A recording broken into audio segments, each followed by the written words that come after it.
ඉස්සර අපේ කම්පැනියට ආවා මේ ඇරවයිට් එකට පෑද්දයක් පොළොව චොන්සු කරලා යන්න මේ අංකල් කෙනෙක් වයසක අංකල් කෙනෙක්. ඊට පස්සේ අපේ ලොක්කා AI තාක්ෂණයෙන් හදපු රොබෝ කෙනෙක් ගෙනාවා පොළොව චොන්සු කරන්න. ඊට පස්සේ මේ මිනිස්යාගේ රස්සාවට කෙලවිලා ගියා.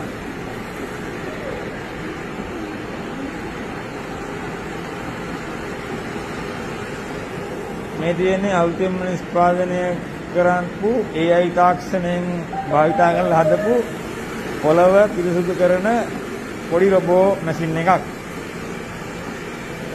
ඉස්සරහට එන්න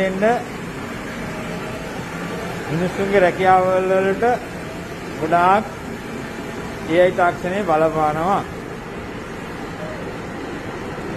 එනවනේ පොළව චොන්සු කරන මිනිස්යාගේ